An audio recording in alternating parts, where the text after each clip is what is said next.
Now, cyber sleuths have flooded social media with theories about the case.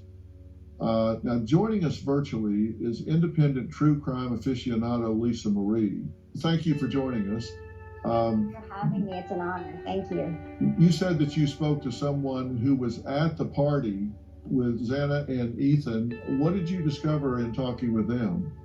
So this person wanted to remain anonymous, but they were at the party with Xana and Ethan that night. And what they told me is that Ethan had words with a person who is in the frat, and that it got heated, and that at some point Xana kind of pulled him away.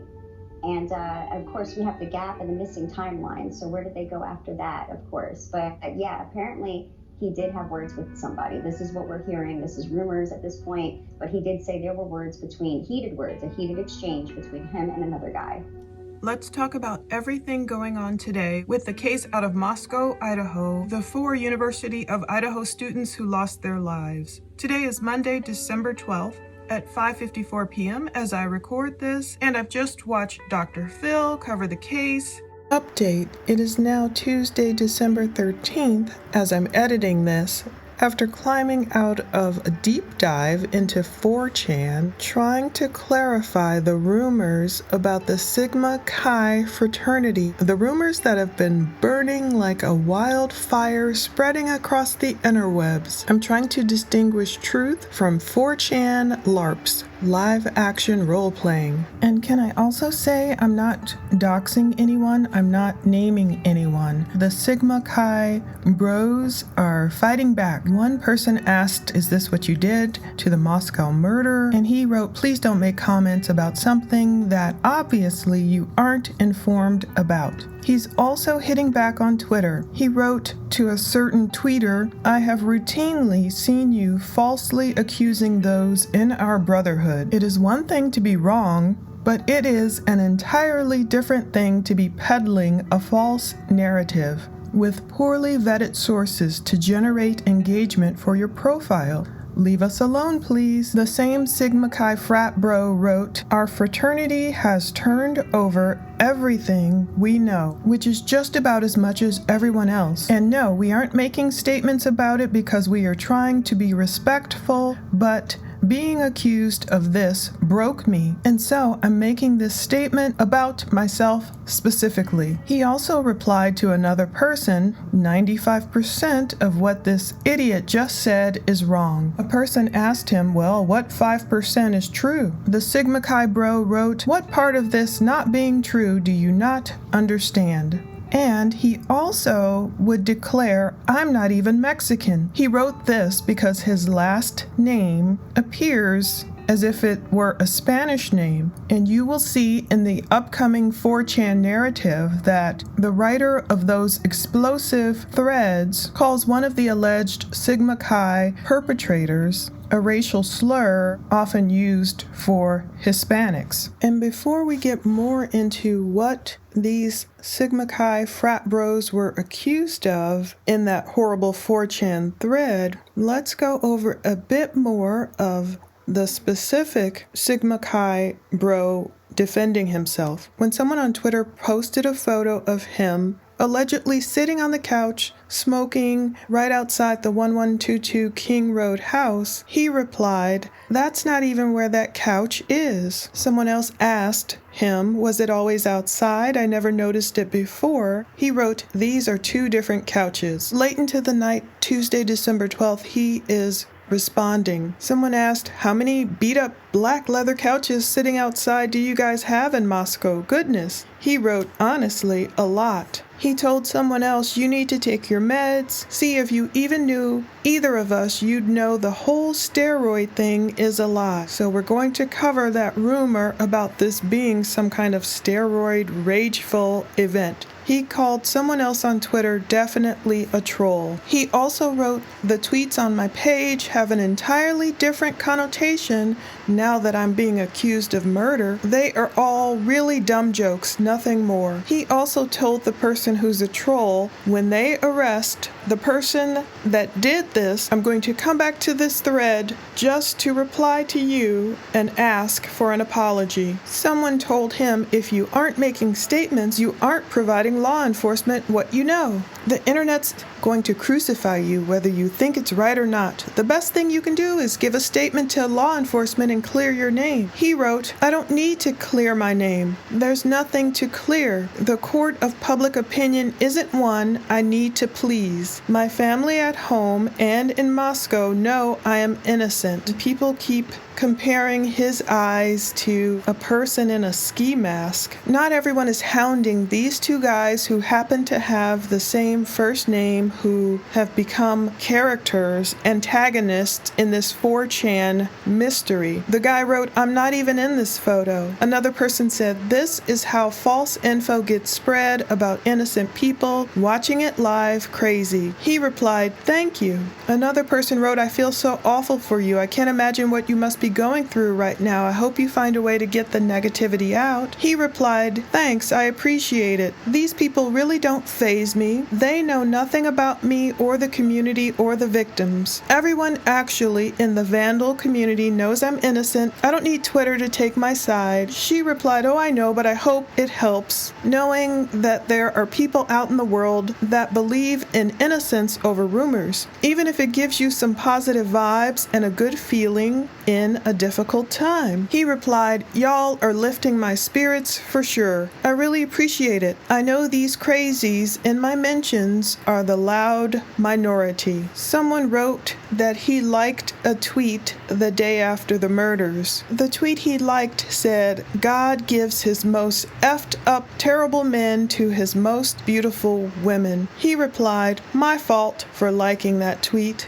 He replied to another person saying, that's exactly what you were doing, accusing me of the crime, though. Another person is accusing him, claiming Ethan caught him and another guy engaged in an act. They're talking about the steroid rumors, all because of the 4chan thread. Someone wrote, I hope one of these kids that everyone's accusing takes someone to court for defamation and slander. This is insane. Last week it was the roommates and someone else, and now it's two guys named in a 4chan thread. He replied, we're planning on it. Thumbs up in terms of taking people to court for defamation and slander. Someone wrote, it's not defamation if it's the truth. People have these two guys on the run with their tails tucked in between. Couldn't be happier. The Sigma Chi guy replied, I'm literally responding to you from the comfort of my bedroom. I am not on the run. Someone else wrote, I think you should watch out for the bros in your frat, whether you did it or not. Someone knows way too much about you and the other guy and posting it online. The Sigma Chi frat bro replied, someone has been harassing us because you true crime fanatics will not let it go. I don't know who is saying these things, but I do know why it's happening. Why is it happening? Someone asked. The Sigma Chi guy wrote, probably because everyone is hungry for answers, and it's led to the Twitter, TikTok, true crime hive mind to latch onto whoever they possibly can. I think he's right there. He replied, Ethan was our brother. You don't know us or the community. Stop replying to me as if you knew these relationships better than us. He also claimed there was no fight. And no, the other Sigma Chi bro didn't stay at, quote, my place. We both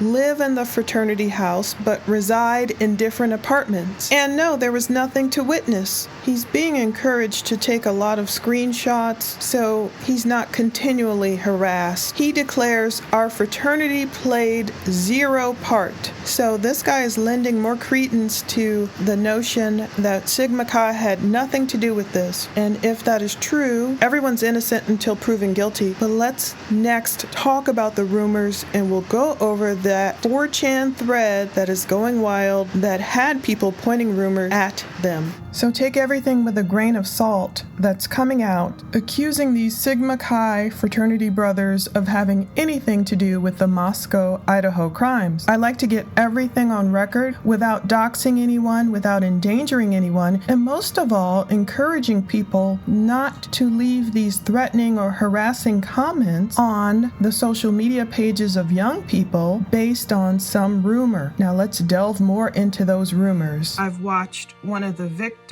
sisters debunk a Fox News article that came out about the case, and many people are buzzing about the Sigma Chi fraternity and this series of posts on 4chan, these message boards that are really wild. And with all of this in my head, there's this scenario that someone is claiming is true. I'm going to pass all of this information along to you. A lot of the information that Dr. Phil passed on today may have been stuff that we already know. It was good to hear different theories once again bandied about with certain experts. So I'm sure you can probably find the whole episode somewhere of Dr. Phil about the Idaho 4 on YouTube. So before we delve into that wild 4chan series of messages, let's talk about this Fox News article. I'm grateful that Olivia Stevenson, Kaylee Gonsalves's older sister, is kind of debunking this Fox News report. I'm not sure where the breakdown in communication happened, but it's a horrible thing to think of. It speaks of Steve Gonsalves, allegedly what he spilled the beans about in terms of Kaylee allegedly having big open wounds and calling the police cowards. I'm not sure where this came from. I hope people don't give hate to the Fox News reporter because I'm not sure why it's not true. It's been more than 4 weeks since this tragedy happened, so we have this exclusive. It's quoting Steve, dad of Kaylee, saying he got the information from the coroner about the victims having some big open gouges. They were clearly the work of a sadistic male. Allegedly, Steve has called the police cowards for not sharing more information with the public. This article puts some words in quotes. The article says that Steve asked the coroner, Kathy Mabbutt, how many times the victims were actually stabbed. Now, Steve reportedly told a Fox News digital reporter on Sunday, she says, "Sir, I don't think stabs is the right word. It was like tears. Like this was a strong weapon, not like a stab." Now, we've heard him say something to that effect before, like bruising or tears from the knife, as opposed to stab wounds. They also quote Steve as saying about the coroner, she said these were big open gouges. She said it was quick. These weren't something where you were going to be able to call 911. They were not going to slowly bleed out. We've heard that before out of Steve's mouth in terms of she said it was quick. That might be where Steve got the information from when previously we saw a video of Steve saying, I'm glad it was quick. I'm glad they didn't suffer. So maybe if in his mind he heard quick, he equated that with not suffering. Once again, we've heard Steve talk about his daughter Kaylee's wounds not matching Maddie's wounds, in terms of Kaylee's wounds being apparently more gruesome. They get into Kaylee's liver and lungs being slashed, and it gets pretty hard to think about. You just feel so sorry for these people. But there's another FoxNews.com quote from Steve. It's, "They're just being cowards. There are girls walking around the street right now that deserve to know. They should be looking out for a sadistic male." It says that Steve, as a grieving dad, paid for a copy of his daughter's death certificate. That included some details of her injuries. But this says he still doesn't know if his daughter Kaylee or Maddie was the actual target. "I have my own suspicions," Steve said. That's a quote. Now, according to these 4chan rumors we're going to cover, Kaylee wasn't the target at all. They call her just kind of in the wrong place at the wrong time. And they have as the primary central targets Ethan and Xana, and for different reasons, Maddie. So that 4chan theory kind of jibes with what this true crime aficionado is going to tell Dr. Phil. It talks about Steve saying investigators didn't cover the windows in his daughter's room like they did the other victims. Steve also got information from the coroner about Xana, who had defensive wounds, and Ethan, found on the second floor, we know, of 1122 King Road. Steve said, quote, "It was a hell of a battle going on down there from what the coroner told us."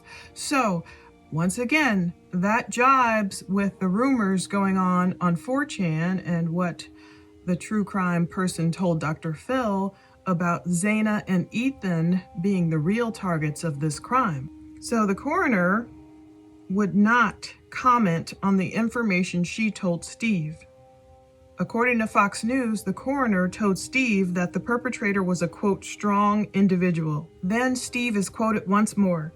"I got outraged by them not just coming out and saying this was a woman or a man, because they should know by the amount of strength it took to deliver the injuries. They're just being cowards. There are girls walking around the street right now that deserve to know. They should be looking out for a sadistic male." So police, of course, won't comment on this level of detail. However, Olivia Stevenson is kind of hitting back at this report. She commented in the University of Idaho murders case discussion, if this is indeed Olivia. She said, "Hi, Steve's daughter, Kaylee's sister here. I hate to make the post, but unfortunately this reporter got bad information. We are also working with our lawyer to get this removed, but wanted to let you know from the source, this information was not given to anyone at Fox from our family." So with such detailed quotes, we're thinking, whoa, did Fox News totally make up quotes? Are they opening themselves up to libel and slander? We know that Steve and Olivia have spoken to Fox News before. Another comment attributed to Olivia reads, "Unfortunately, so many news outlets sensationalize, leave out context, and get their information from dirty streams. We have had our homes tapped by media." That surprised me. Is Olivia saying someone has literally left a bug or a recorder inside their home? That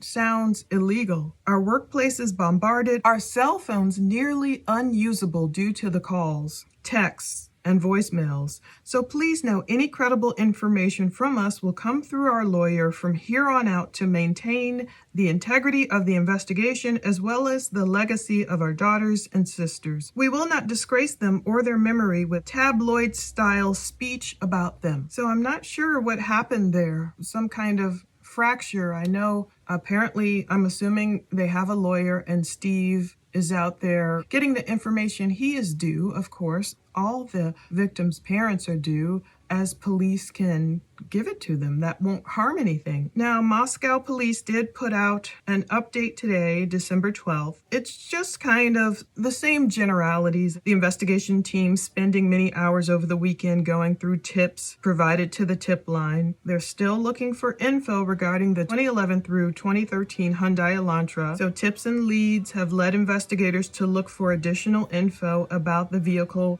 being in the immediate area of the King Road residence. And they just kind of talked about safety, all the usual stuff. I thought we were going to get like a presser today, like a question and answer update, but we got a video, investigation update 12/12/22 with Moscow Police Captain Roger Lanier. Just kind of the same old thing. You know, they're working on it.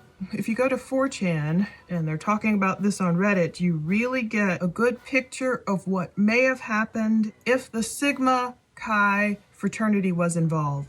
It'll be interesting to keep track of this case and see if any of these rumors, this speculation turns into truth. On December 12th, someone started posting anonymously, giving us more details to the rumors about something happening at the Sigma Chi frat house when Ethan and Xana went to a party that night, that Saturday night, November 12th. This person starts out saying schizo frat, and I have to edit this person's words. There's a lot of offensive things in here. With 4chan, you never know what you're going to get, but you can end up getting good info. And that's why I like paying attention to rumors, because oftentimes in crime cases, certain rumors turn into truth later released by police that they knew all along. Schizo frat blanks and I'm not naming anyone. D is one person's initial. They're saying this schizo frat D person did this, along with someone named L. L has mad skills with lacrosse and knife and wrestling.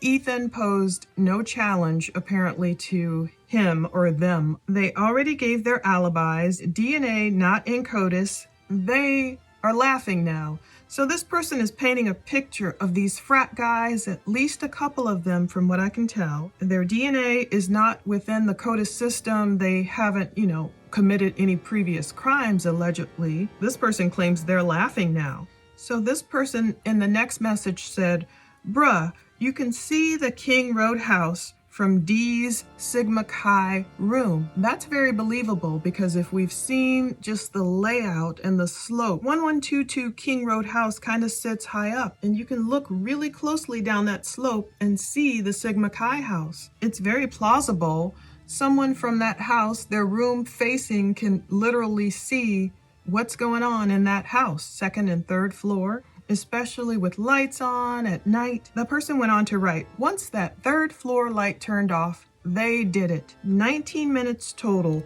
walk included. Talked about this ish at Bishop Kelly and Sigma Chi. So Bishop Kelly is a local high school. Sigma Chi is the frat. It's very plausible a person could make it from the Sigma Chi house to the 1122 King Road house, perform such a horrible crime, and make it back within 19 minutes. From 1122 King Road to the Sigma Chi house, you only have that band field in the middle. It's pretty close walk. We can just tell from the people who've been boots on the ground and visitors. Elle and Ethan got in a fight that night, they wrote. Xana allegedly talking ish. Elle had problems with Madison also. This ish been brewing since fall rush last year. The perpetrators went quiet on social media for 2 weeks before and after the deed. B's mom is a paralegal, so he knows not to say ish. L cleared his social media. So this person is saying, this has been brewing, it's been a problem, this has been going on since 2022, fall rush, something kind of building and brewing. They go on to say, well-known fact, Dirty South, L and E hated each other. So L and Ethan, apparently L maybe has the nickname Dirty South, I don't know, hated each other. Well-known fact. B got a bid. Prior to that, the person had added another comment. Sigma Chi 2022 saw Ethan, Xana, L, and B at the party. L and Ethan have issues. Back to Ethan rushing. I'm assuming they mean pledging the fraternity. Ethan talked ish about L taking roids and having his testicles shrivel. L was pissed as he wanted Xana. If E got into it about some guy taking steroids, and it can affect a person's health down there, another thing certain steroids can do is enrage people. We've seen other crime cases where steroids are involved. Could it really be two perpetrators that carried this out? There's this thing about the folly of two. I can understand one guy really being raged out and going to attack. It makes more sense, though, if it were two. It would have to be the madness, the folly of two frat guys agreeing to do this and planning it out. However, it would make more sense. As the experts speak about on Dr. Phil, I believe it's Joseph Scott Morgan, he talks about in his career how he has never seen a quadruple homicide like this involving a knife. But the 4chan guy is going to explain why he thinks a knife was used. And they delve into that also on Dr. Phil about the K-bar allegedly being a cheaper type of knife, something a younger person might be able to afford. This 4chan person is going to say it's not noisy like other weapons. It says for dumbass youngins like Ethan, it's really crass, so forgive this crassness. Dumb youngins like Ethan, tutors are assigned. B blew it with Ethan. Ethan, a second-year fresher. So I found that interesting. I have wondered why Ethan was a 20-year-old freshman, and I believe Xana, his girlfriend, was a 20-year-old junior. I thought perhaps Ethan had taken a gap year after high school. I found something from Seattle Times, however, that says Ethan Chapin was one of the 4 University of Idaho students found slain on Sunday. He was a 2021 graduate of Mount Vernon High School. So if he just graduated in 2021, I'm not sure about this, claiming he's a second-year fresher. I don't think the age works out, but I'd have to look at his birthday. B, also self-conscious about his bleep blood and talks empty-ish. There's a slur on there for Hispanics. If you've ever seen John Leguizamo, a very funny guy I love, he has this one show, Spectacular, then you'll know what I mean and how he takes a slur and changes it into something spectacular for himself. If you watch that, you'll know what this person wrote, but I won't say it. B and L talked about this ish in general for a while, talked about leaving their cell phones behind and on YouTube autoplay. No pings, no guns, too loud, area dead early Sunday mornings. So this person is claiming that these B and L persons, frat bros, I guess, he's claiming they talked about this plan. They said, okay, we're going to leave our cell phones at home watching YouTube autoplay. You know, if they had on their autoplay list or watch later or whatever list, if it's on autoplay, it'll just go to the next video as if, oh, I was home watching YouTube. My phone's still in the Sigma Chi frat house. By the way, we saw the president get ambushed by a reporter, but apparently the frat house doesn't have cameras. So that's another thing in the frat bros' favor, if there's no footage of them leaving the home to back up what this person is alleging. B even calls out Ish Media saying Kaylee was target. That Ish is false. She, bad luck. Targets were Ethan, Xana, and Maddie. Maddie talked ish about L, never acknowledged B. Mads right about that one. He is a blank. L should have taken out B. Boy, trying to interpret this is like trying to interpret a foreign language. But it goes on to say, B got a bid because our house GPA sucked and the NC was on our butts. B is schizo. Dirty South and E could not be more opposite. Dirty South has a much different personality than Ethan. Everyone seemingly adored Ethan, and that's another thing. Whoever did this, if it was a frat guy, was probably just so jealous. I could imagine them sitting in their frat house, and imagine Ethan gets to go off with his girlfriend Xana and sleep in this wonderful home. It's got to look like the castle on King Road, as one former tenant called it, the castle on King Road.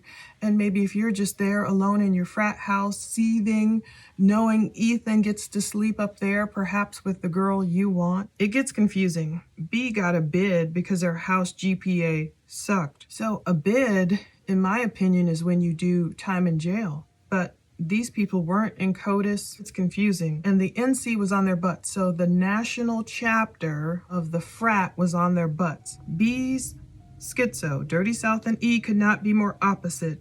Mads did talk ish. Dirty also was pissed that she was with her boyfriend. Bad nicknames they have in here. They're calling him Rogaine J. I don't know what he's saying. Madison talked ish about. I think it's not right to blame any victims for any of this that happened. I know some people will think they have the right to physically harm or touch a person just because of words, but no matter what anyone said to anyone, it never should have gotten physical, and definitely no one should have lost their lives over jealousy, words, whatever happened. This person had to go charge their phone, no plug, but they said Madison was also a target. Kaylee was not a target at all. Bad luck, well-known fact. If I put this on the screen at all, I'll have to blur and cover up certain things. It's really just some tactless words in here. It says, high probability some brothers are aware. They are trying to say it's a high probability that some of the frat brothers know. I'm sure lawyers have told frat brothers not to speak out. Rogaine has ample opportunities and will play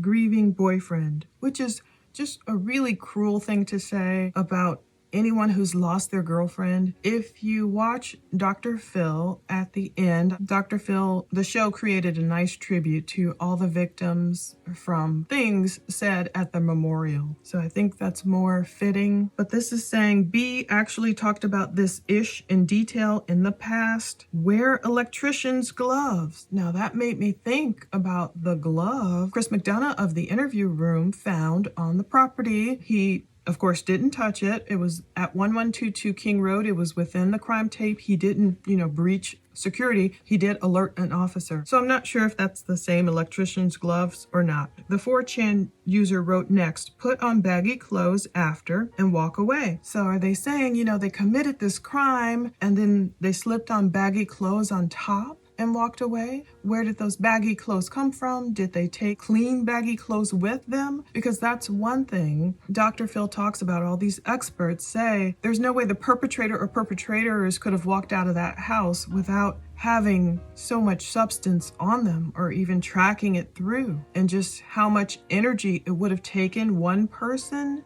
to perform all these 4 stabbings. But if it really was 2, and that folly of 2, the madness of 2, we've seen it before. We've seen crime cases where 2 people get together, they start hatching a plan, they start talking about it, and it's like they drive each other crazy. They keep spiraling out instead of one of them saying, oh no man, now that's crazy, let's not do that. It's like both might amp each other up, but it makes more sense if there were 2 people, they would have been able to carry out this horrible crime easier than one person. And if they're on substances and they're amped up and angry. B's dad works for a professional cleaning company. That ish was disposed of in Garden City over the Thanksgiving holiday. So I don't know if they know if that's true, if they're just creating a narrative. Just because a person's parent works for a professional cleaning company does not mean that they aided and abetted after the fact or even knew anything. We don't know if any of this is true, but I just wanted to just get it on record, go over it with you, talk about it, everything happening today, because this is one option. This might be a clue. If they committed this crime, if they talked about it as much as this person claims they did, at this point, police must have honed in on these guys, because we know people talk. No one would really want to protect these 2 if this is true at all. Are police still trying to connect them with forensics and they're just waiting to make that arrest? Is any of this true? Is that why police have said from the beginning, oh, it's more targeted, and they kind of had their eye on these guys and they're just waiting to cross their T's, dot their I's before they move in for an arrest? Are these guys still even in town? We'll see what's true and what's not, but I just wanted to cover this. Ethan was definitely a member of the Gamma Eta chapter of Sigma Chi, and they established a memorial scholarship fund in honor of the memory of brother Ethan Chapin. It has gained thus far more than $103,000 out of its $125,000 goal. It's pretty sad if that's the case. If it's true at all that fraternity brothers are involved, it seems like it may have just been a lot of jealousy and obvious madness for anyone to commit these murders. Galatians 4:4-5. But when the set time had fully come, God sent his Son, born of a woman, born under the law, to redeem those under the law, that we might receive adoption to sonship. Now that's the real kind of fraternity you want to be in. I really hope police are getting closer, and every day there's some kind of new twist and turn and theory. Let's see what pans out. Thank you.